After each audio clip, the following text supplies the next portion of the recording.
Banwang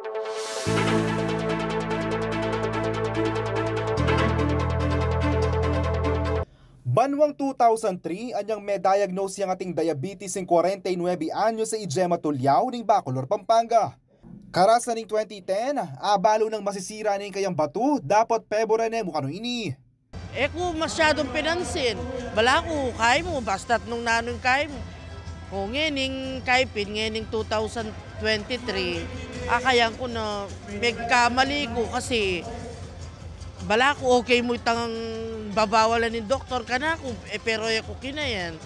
Ngayon, mag-dialysis na ako, uling may sira na talaga yung bato ko.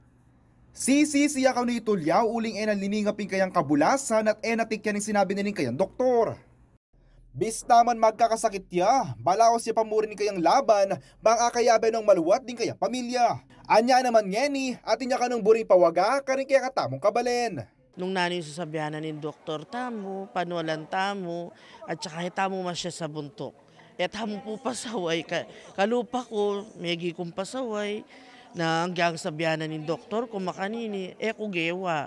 Ngayon po, magsisi ko, pero at least, kaya pa mag-dialysis ko, may balo kong kumaba ko pa biye, kaya biye kong malambat ding anak.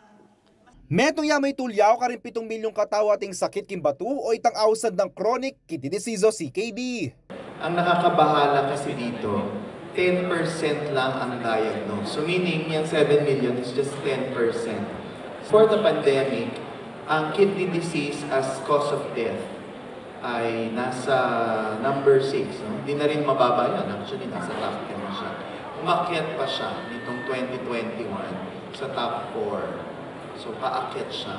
Bistaman kin dato sa ni Department of Health Central Luzon, miras na kin 2,827 katawking Region 3 ding ating CKD. Anya naman kasabay na ning World Kidney Day, pega na kanan ng Philippine Society of Nephrology o PSN, a prevention is better than cure. Miyabe na rin sablang miyembro na ning grupo king Laos Group Event Center king Ciudad San Fernando, Pampanga ng Webis March 14, bang di ng kay baluan di kaya katamong kabalen nung makanano makaiwas king chronic kidney disease. Metong nakanukeni improper diet ang pang-active lifestyle. Ehersisyo, no? Common sa atin yan. Even kami po medyo guilty sa sobrang busy ng ating pamumuhay. Tayo ay hindi na po nakakapag-exercise, no? Agpangkin presidente ng PSN ay Dr. Gingerlita alias Samonte, maulaga mo naman kaning regular check-up at monitoring ng blood sugar at blood pressure, biwas ka ring over-the-counter pills at iwasan ni pamanigarilyo. Sasabihin nila, doktor, ang layo naman ng paninigarilyo sa kidney. Bakit naman ang smoking, sakit lang yan sa baga, cancer, hindi po, nagkakamali kayo dyan. Kasi po ang smoking naapektuhan niyang yung mga ugat. At alam niyo naman ang ating kidneys maraming ugat. So pag naninigarilyo, malakas maninigarilyo, yung mga ugat sa kidney naapektuhan, maaari rin masira ang iyong bato. Tinago naman kipamitipon da rin PSN ni Vice Governor Lea Pineda at Kenny kayang pega na kahay maulugang papel ni Pami sa upan ng gobyerno at pribadong sektor.